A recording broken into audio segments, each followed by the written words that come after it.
Good morning. Good morning. You're here at the Humanists of Greater Portland meeting, and want to welcome the folks here at that are here at Friendly House, and also our Zoom audience. We've got a nice crowd, and we got a wonderful topic. You are here at a humanist meeting, and as a simple definition, humanism is a philosophy informed by science, inspired by art, and motivated by compassion. It affirms the dignity of all humans and a responsibility to treat our fellow humans with kindness and respect. Humanists believe that this is the only life of which we are certain. And because of that belief, we attempt to live the best life we can envision for ourselves. We do this for ourselves, our fellow humans, and for all the other living creatures with whom we share this fragile planet. Our topic this morning is land value tax, and this especially addresses the humanist commitment of social justice. We have one of our favorite readers this morning. Joyce Lackey will be our reader. Come on, Joyce. So glad you're joining us. And of course, okay, this is a quiz, albeit a pretty easy one. Okay. The following are supposed to be 8 quotes that changed the world, although it should read that changed the Western world. Every once in a while, Ringo reminds us how Western-centric we are. Yeah. I won't tell you who said what. Most are dead giveaways, but 2 or 3 might leave you wondering. We'll see if you recognize all 8 and grade you at the end. Okay. I know I have the body but of a weak, feeble woman, but I have the heart and stomach of a king, and of a king of England too, and think foul scorn that Parma or Spain or any prince of Europe should dare to invade the borders of my realm. I hold the sun to be situated motionless in the center of the revolution of the celestial orbs, while the earth rotates on its axis and revolves about the sun. That from these honored dead, we take increased devotion to that cause for which they gave the last full measure of devotion. That we here highly resolve that these dead shall not have died in vain. 4. I came to ask you to help to win this fight. If we win it, this hardest of all fights, then to be sure in the future it is going to be made easier for women all over the world to win their fight when their time comes. 5. We shall go on to the end. We shall fight in France. We shall fight on the seas and oceans. We shall fight with growing confidence and growing strength in the air. We shall defend our island, whatever the cost may be. 6. We choose to go to the moon. We choose to go to the moon in this decade and do the other things, not because they are easy, but because they are hard. 7. I have a dream that one day this nation will rise up and live out the true meaning of its creed. We hold these truths to be self-evident, that all men are created equal. And 8. I have cherished the ideal of a democratic and free society in which all persons will live together in harmony and with equal opportunities. It is an ideal which I hope to live for and to see realized. But my Lord, if needs be, it is an ideal for which I am prepared to die. Wow. How did you do? I think I Any got a questions? few. Are you going to tell us who? Yes. Number 1 was Queen Elizabeth I. Mhm. Okay. Then I'm sure you recognized Galileo, Lincoln, Emmeline Pankhurst, feminist from, I believe, England. I meant to look her up. Churchill, Kennedy, Martin Luther King Jr., and Nelson Mandela. Thank you, Joyce. That was really good. And also reminding us that it was Western thought that we have a whole world. Thank you so much. Well done. I'd like to now introduce our speaker who will be talking about the value tax. Jeff Strang will be doing this presentation. Jeff is an HGP board member. He's part of the Sunday morning AV team. He's currently doing the Sunday morning coffee setup, and he serves as a backup for the MCs. This is a pretty important guy here, and this morning he's willing to do this presentation. Thank you so much, Jeff. This morning, he's also our expert presenter on an innovative concept of land value tax.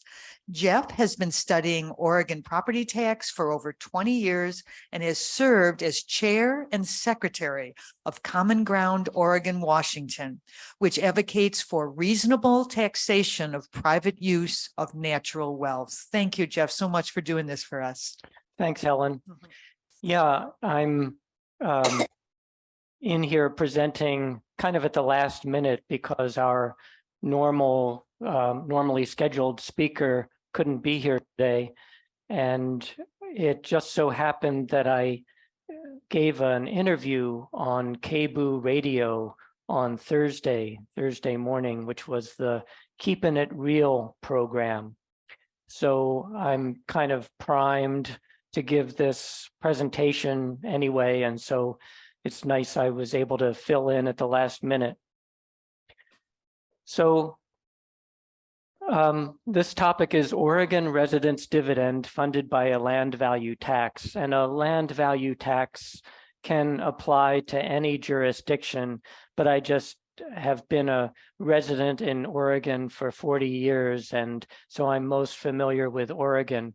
So I'm just doing it Oregon centrically today.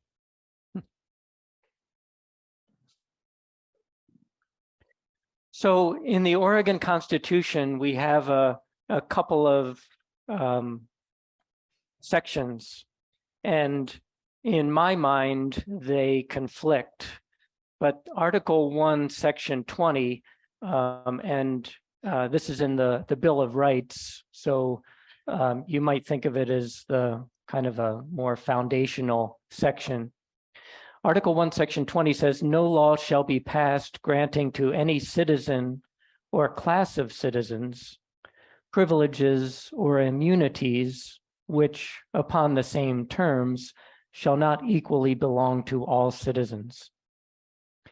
And Article 11, Section 11 limits property taxes on privately owned property in the state. And the property taxes are based on land improvements, which include buildings, and personal property. Personal property is considered things like manufactured homes or things you can actually move, equipment and furniture that might be used in businesses, that kind of thing. So there is a property tax on those things as well as on land and buildings. Now, this section was added in 1997. In Oregon, it was originally Measure 47 that the Oregon voters passed, and then it was modified by the legislature into Measure 50. So we've gone 25 years with the limited property taxes here in Oregon.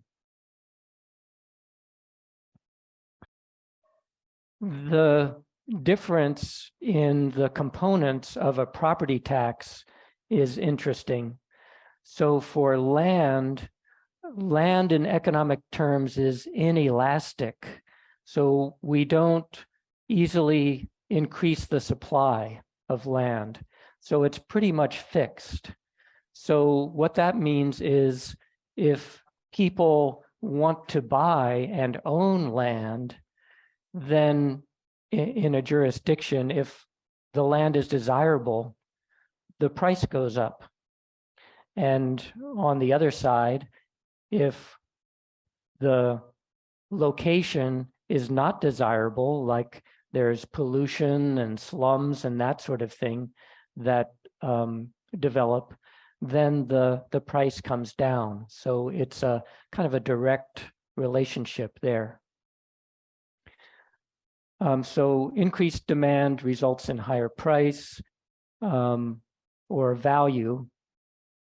And the value of a piece of land originally depended on its fertility. You think about people moving into a new place where there haven't been humans before, and we humans have to eat. So the value of that of a piece of land would originally depend on its fertility for food and water and shelter for basic needs. But then as we expanded our population and we created cities, then the value mostly depends on what's around it. So you can think of maybe the place you might own now, the value really depends a lot on what's around it. The infrastructure provided, like a piece of property downtown, has a lot of infrastructure around it. It has big sewer systems, roads and mass transit, rail lines and bus service and sports stadiums. Yeah, you can think of, for example, if you had a property next to Disney World, that would be worth a lot of money, as opposed to just a normal subdivision, land in a normal subdivision. And so similarly to nice things around a piece of land, if there's say a polluting gas station that's polluting the groundwater close to you, that brings your property value down. And for an elastic commodity like land, higher taxation lowers demand, because if you own it, you have to pay more to continue owning it. Now, the other components of property tax, that's not the case. So improvements like buildings are elastic in economic terms. So increased demand leads to more supply. So the producers of the improvements, the construction contractors and that sort of thing, are encouraged to provide more supply for the buildings and improvements when there's more demand. And higher taxation of those commodities lowers the demand, which lowers the supply. So you can think of, say, a taxation on tobacco or alcohol. So higher taxation lowers demand. You don't have as many people wanting to buy those things. And that's kind of the idea of taxes on alcohol and tobacco. And then that lowers the supply of the producers of those things. So in a property tax, we have apples and oranges, basically. And so it's not logical, really, that we tax those things the same.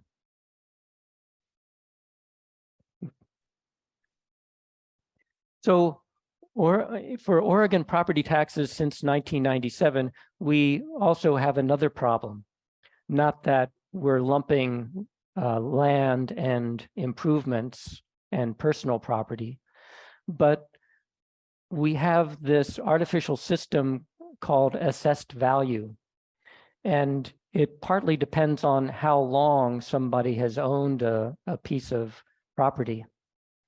And over the 25 years that this system has been in place, there's been increasing divergence between the assessed value, what the value is determined to be for property tax purposes, and the real market value. So, for example, on the property I own, which is a duplex, and there's 4 of us owners. We did it that way to make it more affordable because there's 2 apartments and 2 owners for each apartment.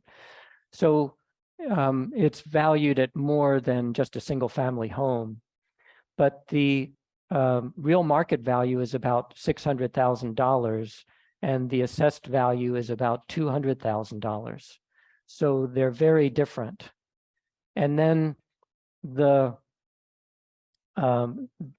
property tax on the assessed value can only increase at a maximum 3% per year.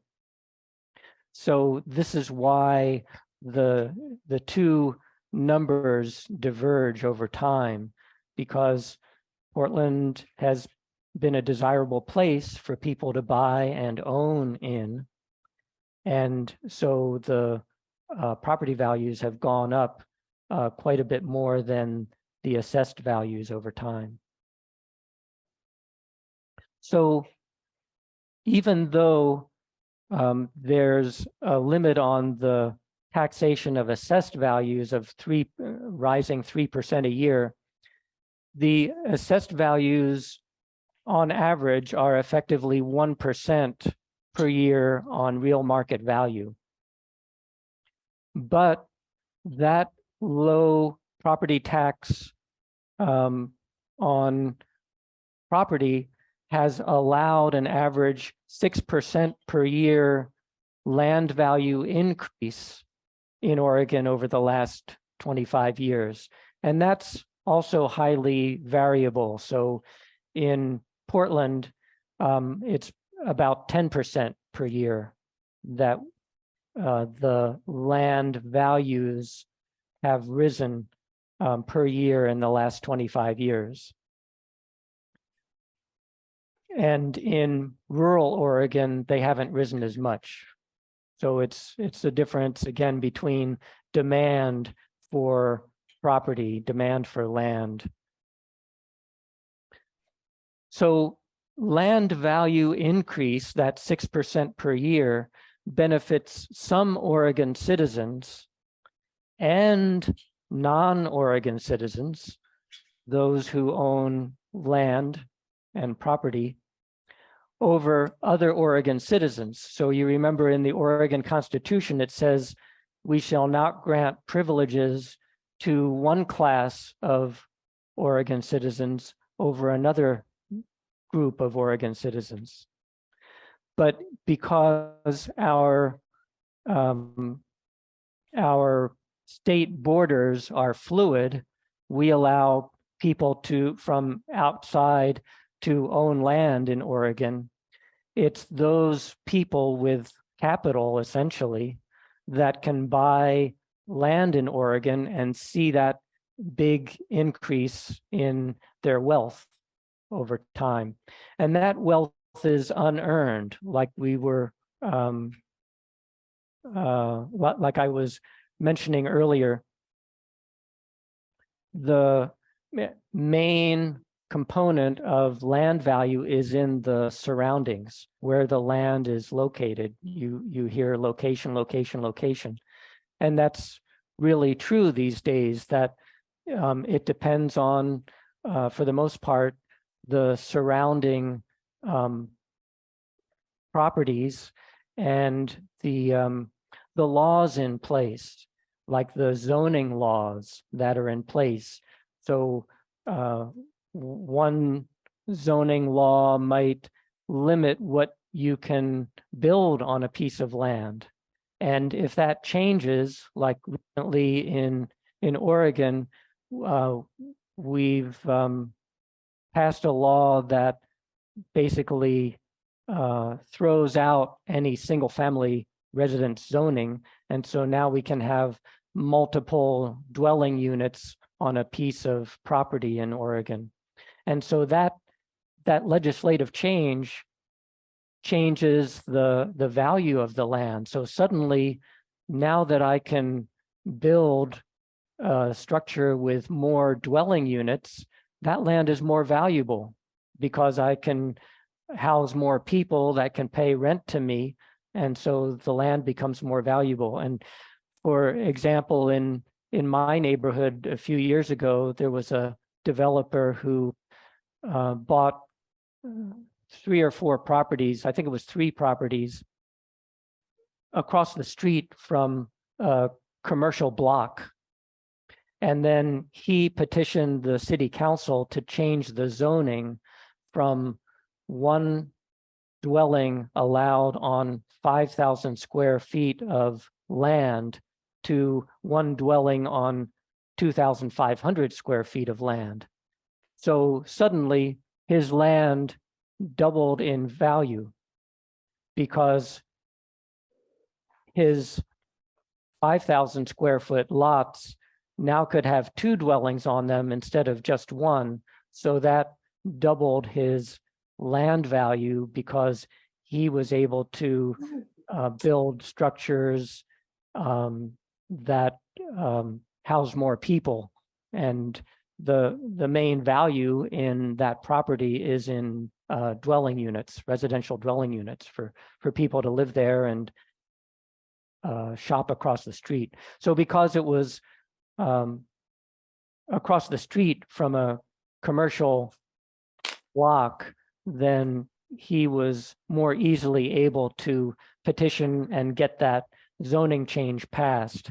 So 3 blocks away, he wouldn't have been able to because it's not close to an already existing higher density zoning.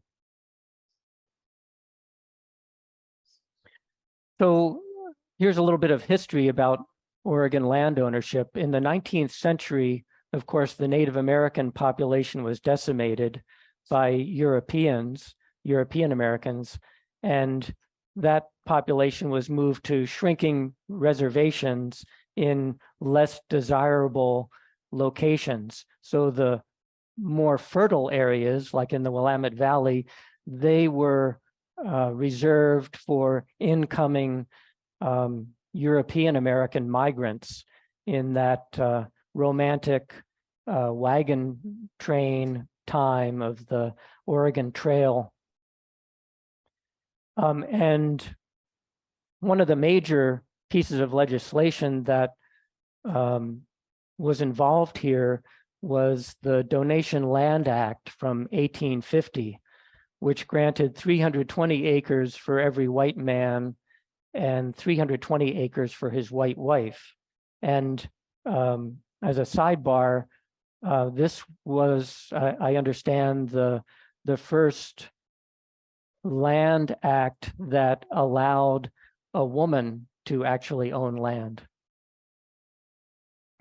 But the white man was also defined by you had to be at least 50% white. So you could be half white and half Native American, and you could still get that 320 acres.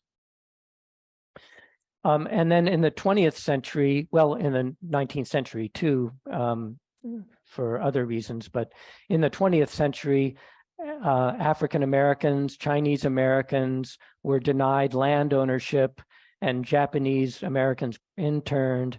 So you have really disparate treatment of different ethnic groups and races with regard to land ownership. And so the European Americans were allowed this privilege of coming in and staking out their the land that they owned before anybody else. And then those other groups, as they were allowed to own land, they had to buy it from the European Americans if the European Americans wanted to sell.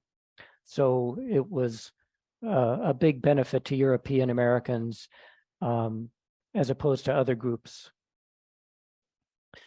Land prices now are so high that only the wealthy can afford them. So you hear about all this concern that young people, young families, middle income families can't buy land anymore. And it's because of this exorbitant increase in land value over time. And land ownership also provides security of tenancy. So if you're a new resident of the state, you have to sleep somewhere. So you can either buy and own land, or you have to rent land. You have to be in a hotel and basically rent that land space where the structure is so you can sleep, or rent an apartment or a house. And those costs, those charges are assessed at market rate. Whereas owning land, the way it is now, is you tend to get a loan. You can either buy it outright if you're wealthy, or you can get a loan to buy the land, and then that price that you buy the land for is set. And all you have to do is keep paying the bank back or the lender back over time. And then after 15 or 30 years, you get that land ownership title free and clear. And so that provides security of tenancy. Nobody can boot you off land that you own unless you agree to sell. So that security of tenancy is pretty important. And ideally, land prices would be low and stable, so more of Oregon citizens or residents could afford to own and have a quote unquote stake in their state. So in the Oregon Constitution, we talk about we shouldn't allow one group to have privileges over another group, but what this system allows is that very thing to happen. And what a tax on land would do is keep land prices or land values lower and more stable, so more of our residents can afford to own and have security of tenancy. So taxing land, because land is inelastic, can make its price or value low and stable. So for example, a 3% additional land tax beyond the property tax could fund a significant residents or citizens dividend. So in Alaska, for example, they have a permanent fund dividend, which is a tax on oil company profits, essentially. They have a lot of oil in Alaska, and what they set up in the mid-70s is a system where they tax the oil extraction, which is a natural resource like land is, or air or water.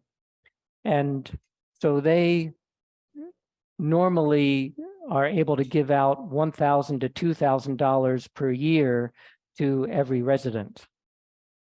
And it happened to be $3,300 last year, and children are included. So this brings down the poverty line. It helps more families to avoid poverty, and allows them to pay for more of their basic needs. So similarly, if we had for example, 3% additional tax on land here in Oregon, that could fund $2,000 a year for adults and $1,000 a year for children. So a family of 4, 2 parents and 2 kids, they would get $6,000 a year, and that could really help them to afford these increasing rents, or to help them afford to buy a piece of land of their own and have more security of tenancy, or buy food and other basic needs. Also, reducing the wealth return encourages speculators to sell. So we have a lot of people who own land that own it basically for that increase in wealth. Basically, they're getting a dividend themselves, a wealth dividend, by owning land in the state. because of that, the continued desirability of land in Oregon, and that that increase in wealth that they see. So if you had a more significant tax on land value, then those speculators would be encouraged to sell because they wouldn't see very much of an increase in their wealth over time. So they'd be encouraged to sell, which brings the land prices down for residents in the state to be able to buy and own their own homes. So it's essentially an affordable housing proposition.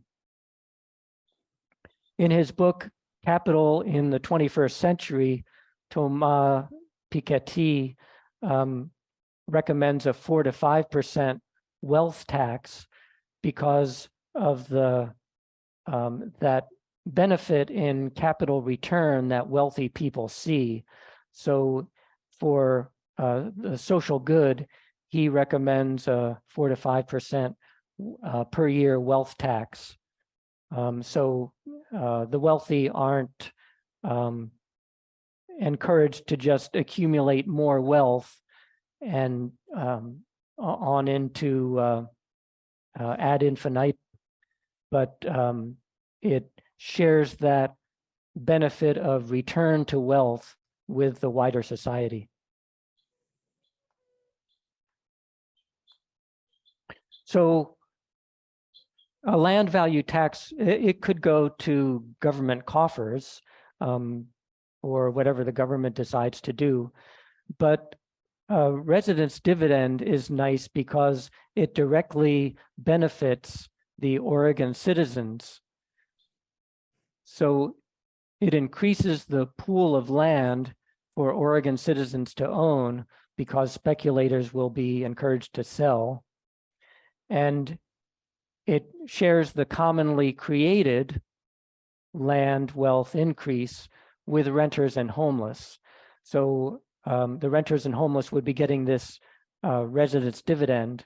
And so they would, that's why I say they get a stake in their state, because right now, the only people with a stake in the land of our state are the people that can afford to own, the wealthier people.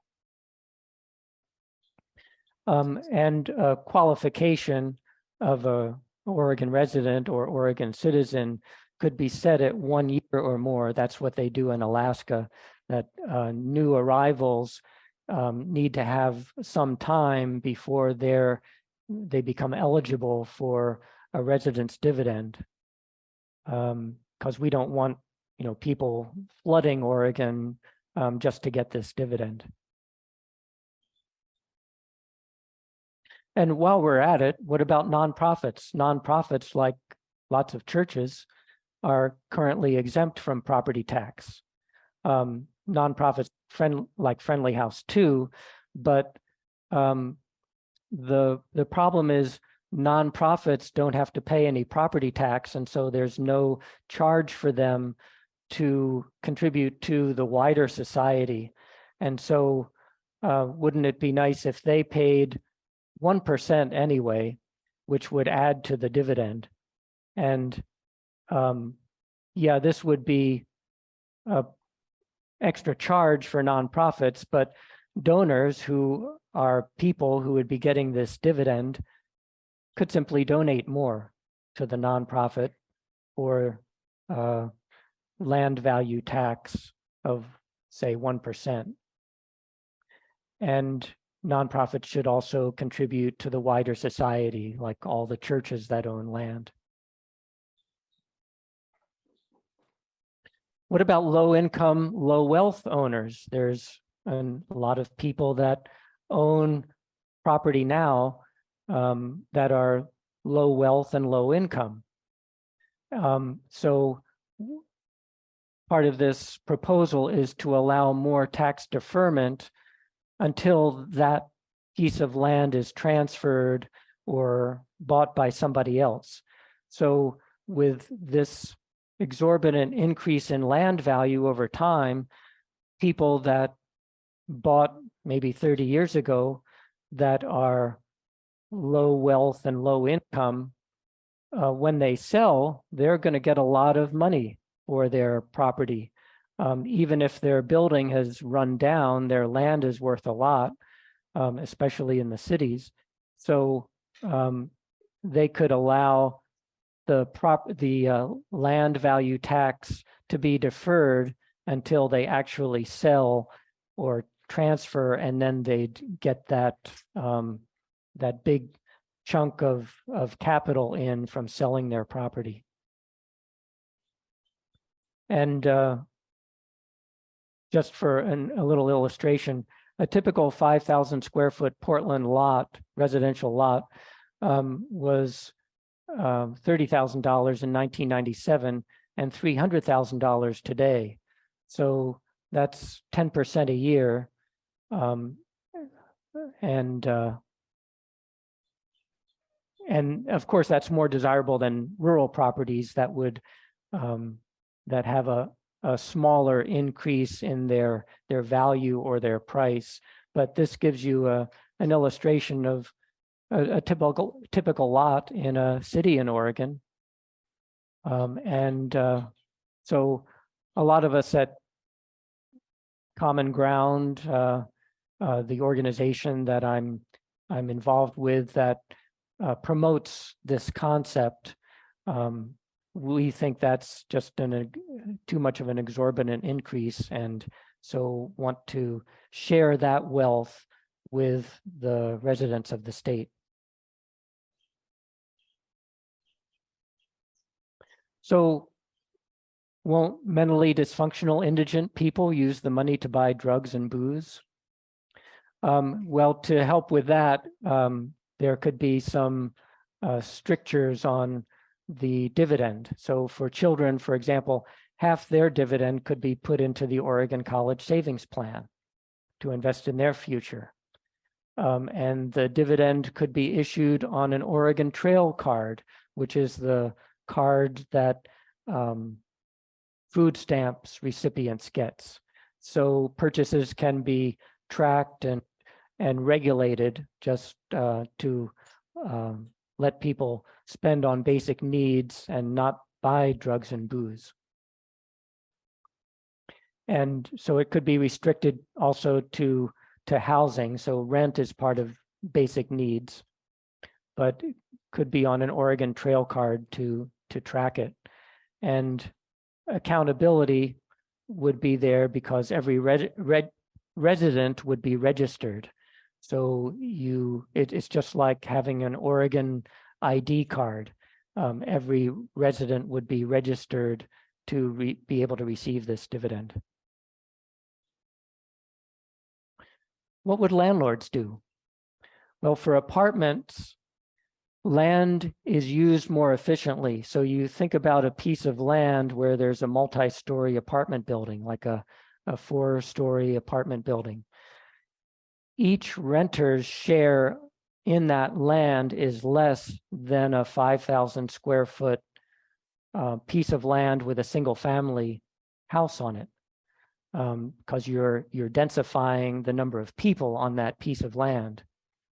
So landlords could charge more rent to pay for their increased land value tax, but each renter gets a dividend. So the renters would be able to afford any extra charge that the landlord might put on as a result of the increased land value tax.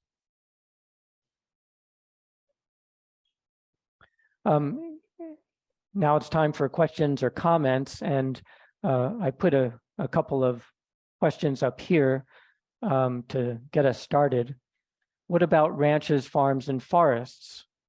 Well, the reduced price encourages entry by new, more productive owners. So you think about another romantic concept we have in Oregon is century farms. We praise these century farms, and well, who tends to own Century Farms? It tends to be the European Americans who have had land in their family for many, many years under a disparate system.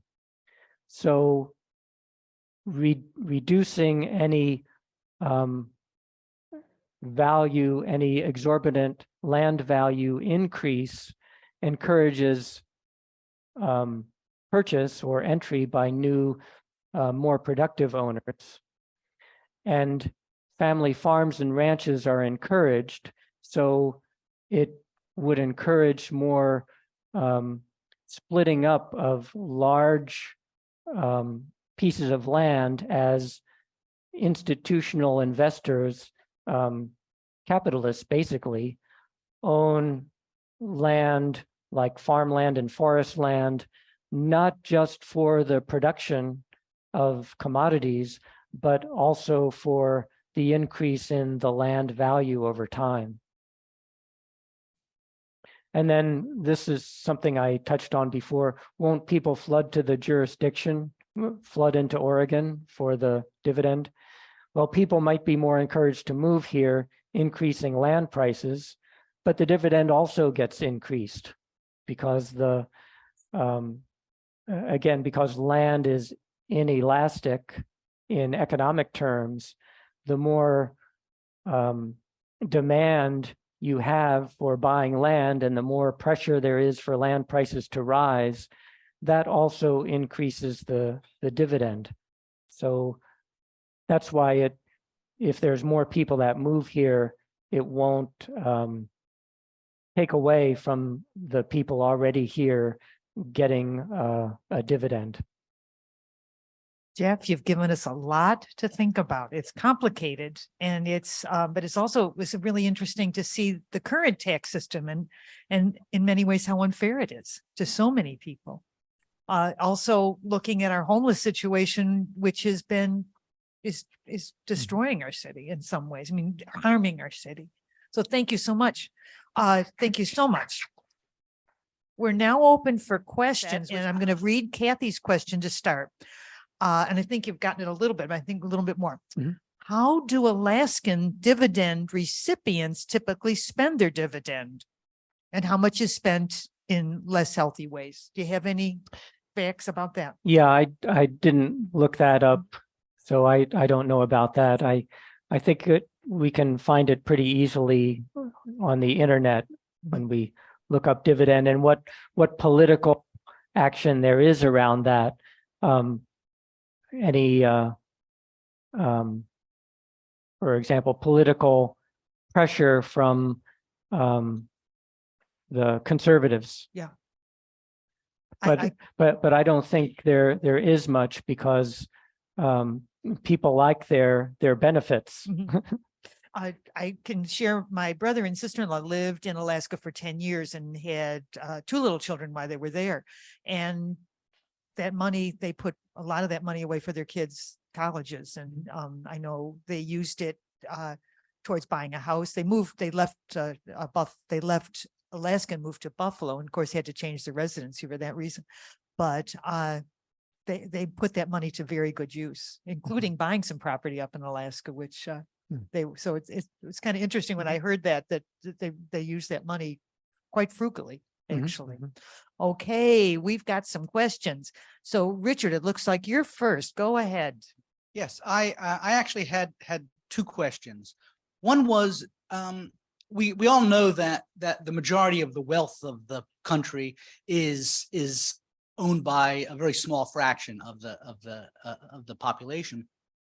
Do you know what the fraction of the population is that owns the land in Oregon? How much of it is owned by, what's the sort of distribution? Is it mostly 5,000 acre or 5,000 square foot plots, or is it much larger? And because that's going to have an effect on how this tax affects different individuals.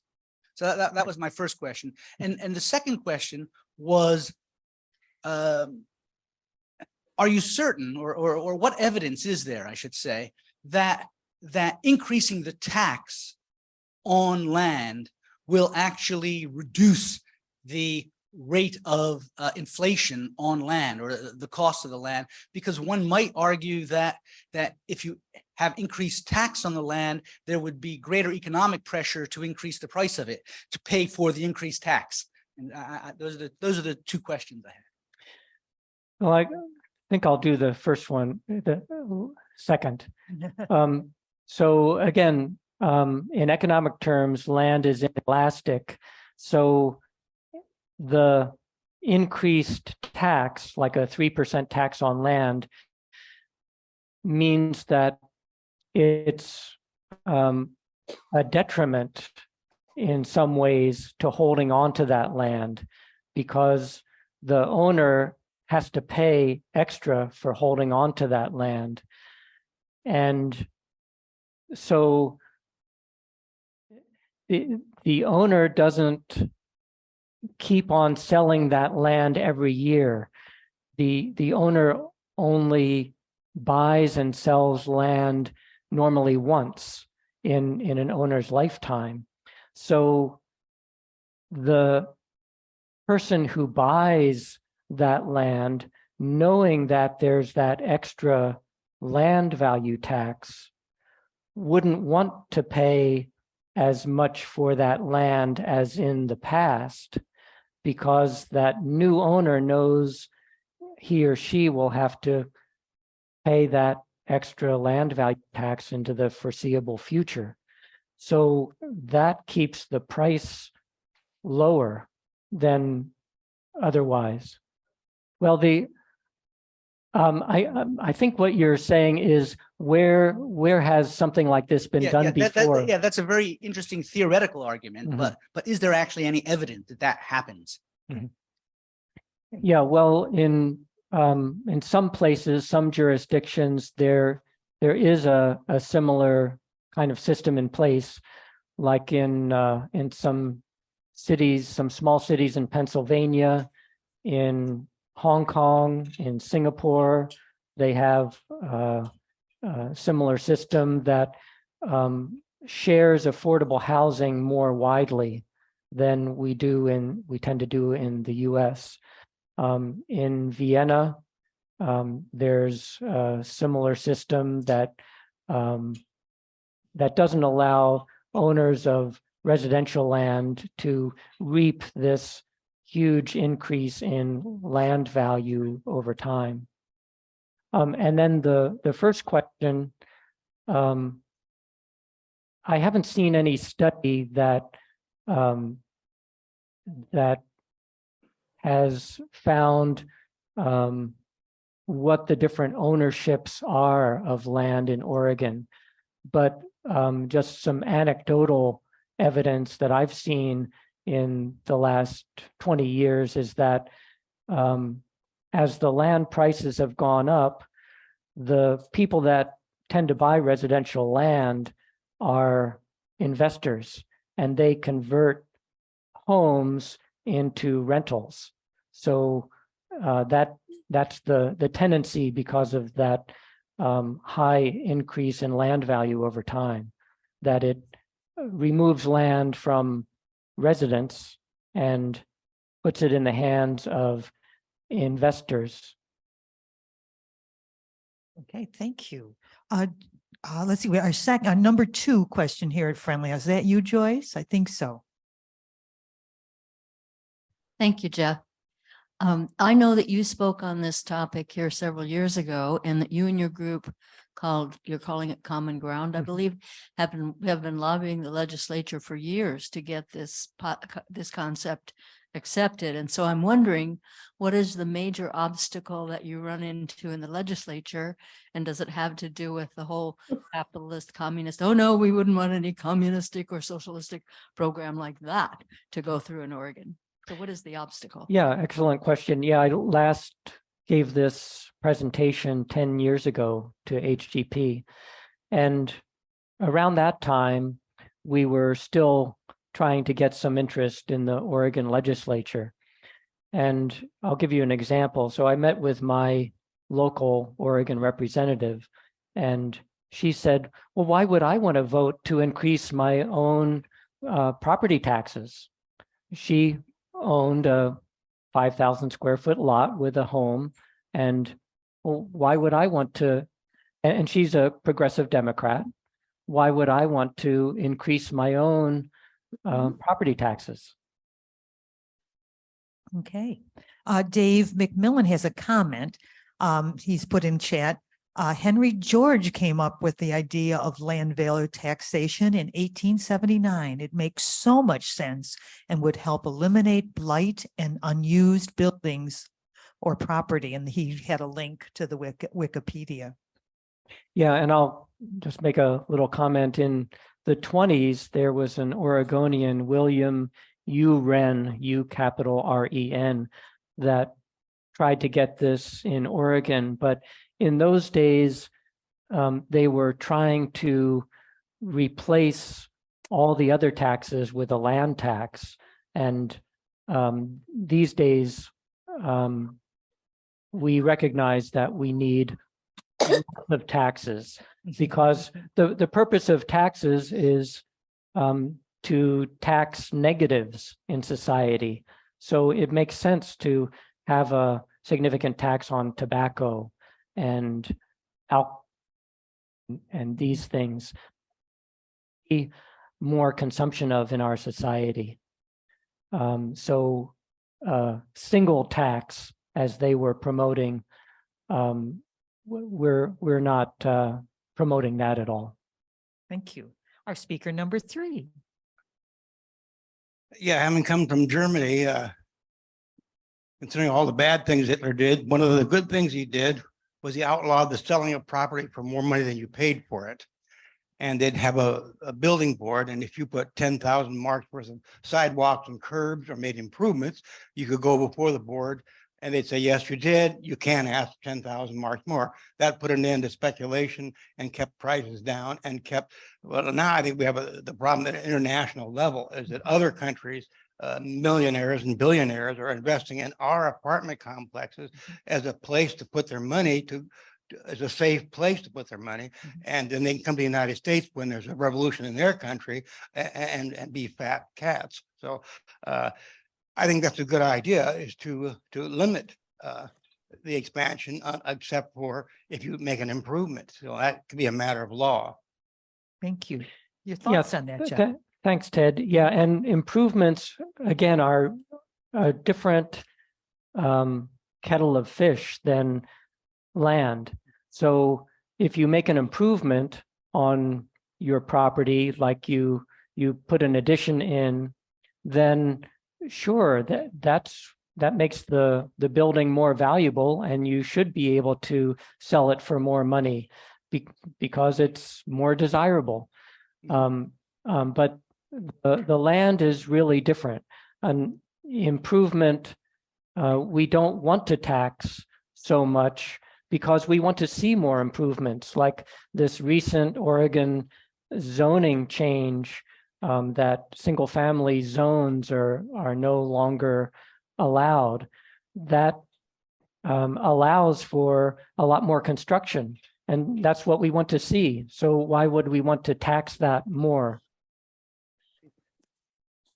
Well, as long as it doesn't increase inflation greatly, and how do you keep them from changing to the other system and then raising the rents and making it further and further difficult for people to really be able to own their property? Well, rents are not inelastic. Land is inelastic because we can't make more supply. Rents are different because they're elastic. So if there's more demand for housing, for example, that encourages developers to build, and that increases the supply, which brings the price down. So again, rents or residential accommodation is a different thing than land. Yeah, and in between the two, you can have where the people own their apartments, and then they have like a maintenance. Yeah, there's such a component. thing as condominiums. Condominiums, yeah. Yeah. Okay, thank you. I'm speaker number 4 here at Friendly House. Thank you, Jeff. Well, first of all, Ted, usury is killing us. Usury, that's what you're talking about. I just have a statement and a rhetorical question that you won't be able to answer. Okay, Treat our speaker well. Regarding misuse of dividends, the universal basic income that was experimented in Sacramento, I believe, and Stockton, California, they found out that there wasn't a problem, that the money was used well. And the rhetorical question is why we all know that basic resources in the country, including oil and gas, is a common ground. And why they get a dividend in Alaska and not we in the continental states, that's my question. yeah, that's a good question. We at Common Ground would love to see that kind of thing here. Common parts of nature and natural resources isn't limited to land, but there's the natural resources like oil we get from underneath the ground, gas and all the minerals. There's also taxation of using nature as a pollution sink. So spewing greenhouse gases or other pollutants could be taxed. We could tax carbon, for example. That's been discussed before, but it takes a lot to get some political action on some of these things. Thank you. Speaker 5, Mike, come on in. Okay, I hope I can phrase this properly. You talk about the value of land being inelastic. Well, what if the nature of the land or the value of the land changes, perhaps catastrophically, like, for example, the May apartments that caught fire and burned the place to the ground a couple of weeks ago. Would that have affected any change in the value of that land? Because there was some meth use going on there. But also it could be just natural disasters like an increasing amount of sinkholes in a neighborhood, or pipeline leaks, things like that. So trying to think where I'm going with this. Yeah, so on any particular piece of land, there could be a pollution problem that would bring down the value of that property, like former gas stations. If there's pollution in the soil, that's responsibility of the owner to clean up by government agencies. And so they have to spend in money in doing that. And so that brings the value of that piece of property down. So after they've cleaned it up and made it so it's just a piece of land, then that land has a higher value than when it was polluted. Okay, is it much higher than had it been in case that catastrophe did not happen, or is there kind of a difference? Well, or is there just like a set bar to where once you get this cleaned up, okay, you're back up to that level again? Yeah, when you get it cleaned up, it's going to have a value that's basically determined by the properties around it, by its location. And so in a downtown location, it's going to have a pretty good value, and it's close to a lot of infrastructure. So it's going to have a fair amount of value. Al, go ahead. You have a question. Yes, Jeff. Your arguments are based mostly on ideas of economic equality, the Constitution and all of that. So you're trying to affect the distribution of money. But the important thing now is not money, it's the earth. And the earth doesn't care who gets the money. What the earth cares about is, do we have sensible land use or not? And really, shouldn't all the government policies that could affect real estate and land use, shouldn't those things be what we're doing, oriented towards saving the earth? You know, so that the development makes sense, not that it's following supply and demand. You keep talking about supply and demand. Supply and demand is not gonna, the earth doesn't care about supply and demand either. We got to have some kind of plan that actually thinks about the earth and puts the right things in the right places. And I don't think that your scheme is great for economic equality if it works, which is up in the air, but it's not that it's important anymore. Land use, I think, is very much more important. What do you think about that? Yeah, well, the earth doesn't care about supply and demand, I agree, but the earth does care about humans and what we do. So it's not that this proposal is really changing the process for deciding how land is used privately. And that's important, like you say. So, for example, all the zoning rules are part of that. The land use laws we have in the state concerning farms and forests. That's kind of a different kettle of fish. But what this proposal does is it kind of nudges us in the right direction through economic means. Yeah, that's like, for example, the thing that they did to allow multifamily in my neighborhood is that's destructive because we haven't got mass transit. If you put more families in my neighborhood, more people are going to drive. You got to put the high-rise residences next to the transit lines so people don't even need cars. Right, and the way it normally works is when mass transit lines go in, that's another piece of infrastructure that increases the land value around that infrastructure. So the land around that infrastructure is desirable for developers to densify and put people in. But nowadays, what happens in a lot of cities with that is they build parking structures next to the train station so people can park and ride instead of putting the houses right there so they can just get on the train. Yeah, well, all these are important considerations, and this proposal doesn't really address that, but it just nudges people's behavior more in the right direction. And parking structures are better than surface lots. Like I see some of these surface parking lots in downtown Portland.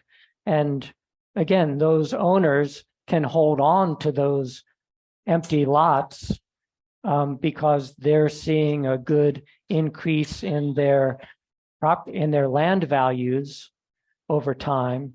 And so putting in a significant tax on land value encourages those people to build more parking structures, which brings in more income, or sell to other people who will do that, because just having a piece of land surface parking isn't an optimal use of that land in a place where you've got so much infrastructure as we have downtown.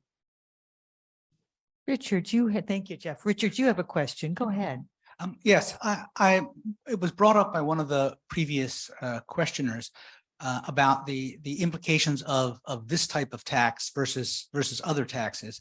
And I wonder whether it would be an easier sell if you simply propose, rather than having a land tax that's collected every year from everyone, that you simply put a 50 or 75% capital gains tax on the sale specifically of property, so that people know that that's coming and they're not likely to encourage it. That would certainly discourage speculation in property. If you have a huge capital gains tax on the just the gains made in the property, it wouldn't be quite as good as what Hitler did in terms of not allowing you to sell your land for anything more than you paid for it, but it would at least be bringing back that extra profit of the land back to the community rather than to the landowner.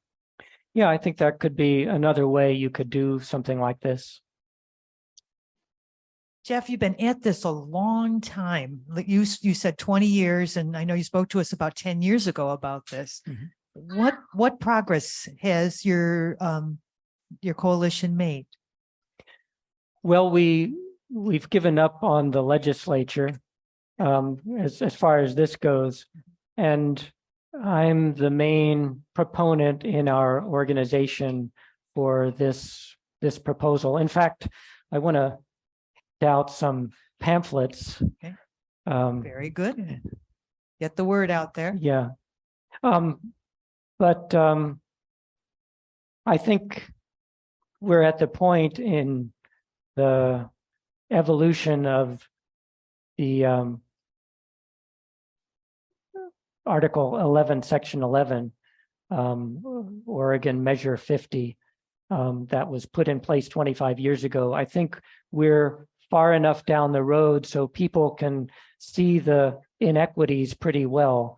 And so I'm hoping to bring a big coalition together and do a ballot measure that would change the Oregon Constitution along these lines. And as you can imagine, it's a big project because there's got to be a lot of details. Yes. But I'm looking forward to having a nice big coalition with homeless nonprofits and renters' rights organizations and lots of different groups. Okay. Do we have a question from Friendly House? I think we've got somebody. Oh, good, Dave. You put yourself in the queue. Right. So maybe this got asked before and I've seen it floating here, but so there is an example in Alaska of people getting some sort of benefit from the state for the value, et cetera.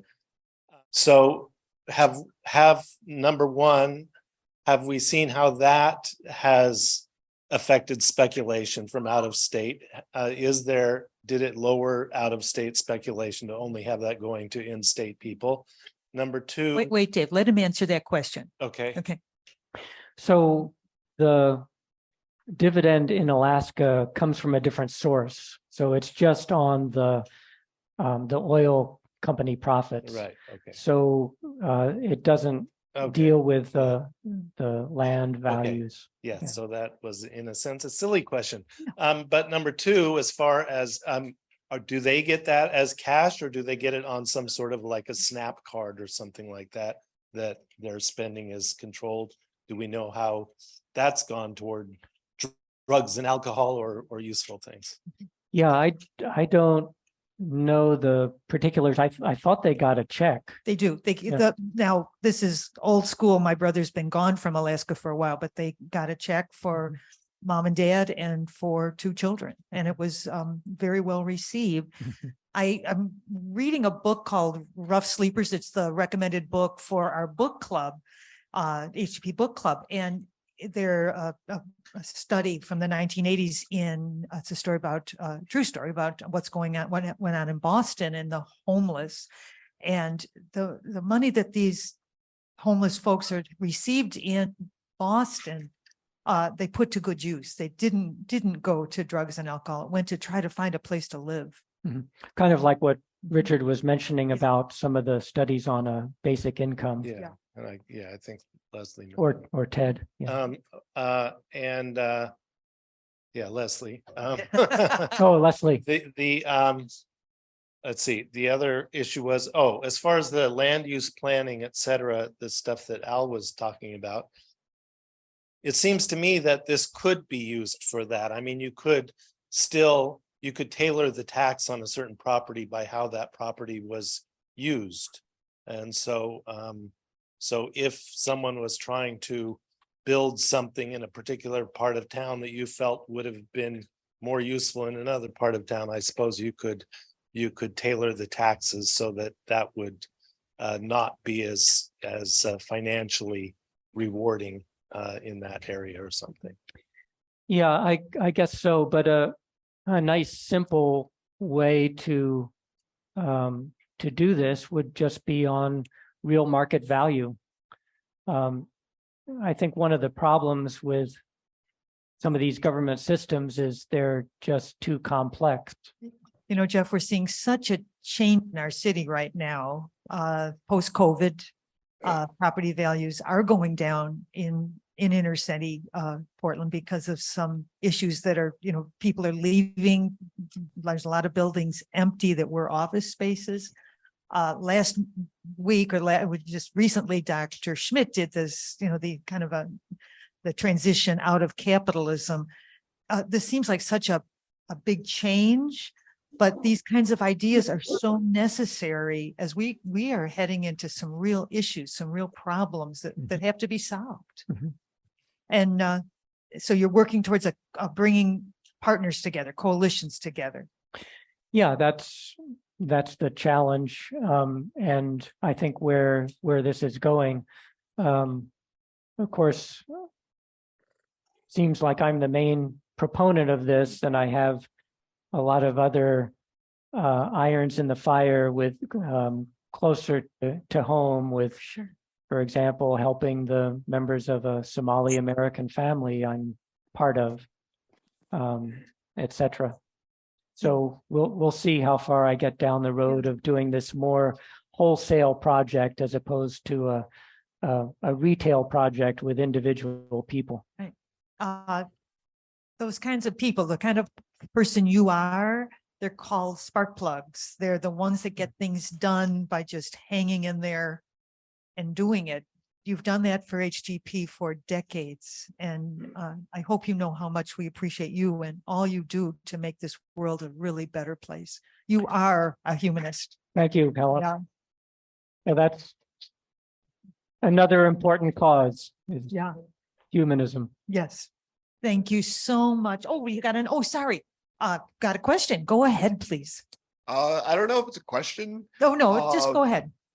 Another thing that I was thinking through the whole thing was the idea of why not change it so that we view housing as, rather than a right, as a basic need, whereas right now we see it as a human right, and so you have access to the market, but by changing this to see this as a need, then hopefully, I mean, we would start to see that then people start having an automatic access to housing.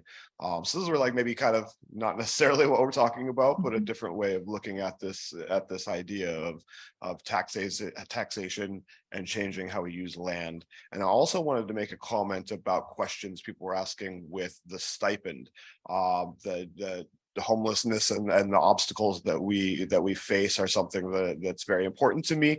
And so when I hear questions about what do people do with these stipends, there is actually a lot of research behind that. And one research that comes to my mind showed that people experiencing homelessness or housing instability, they had over 65%, well over 65% of the people spent as much as or more than 80% of their income on food, tools for self-sufficiency, and things along those lines. So when it comes to programs like this, where we've talked about like what happens with these stipends, that's basically the results that we've seen, is that the majority of people, they don't spend it on drugs and alcohol, they spend it on ways to improve their lives and to make them better.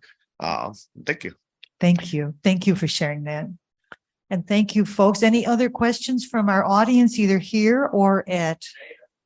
Oh, Nada, sorry, guys, I don't see that.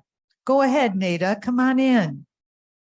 I just wondered if Common Ground is related to the old Land Trust organization. Common Ground Oregon Washington is a chapter of Common Ground USA that focuses on land value tax and taxation of nature and natural resources. There's a number of land trusts too, and I'd imagine one could be called Common Ground, but I'm not familiar with that one. The one I'm most familiar with is another organization I'm secretary treasurer of called OSALT, or Oregon Sustainable Agriculture Land Trust, and we have about 12 properties in the Portland metro area that we use for sustainable agriculture.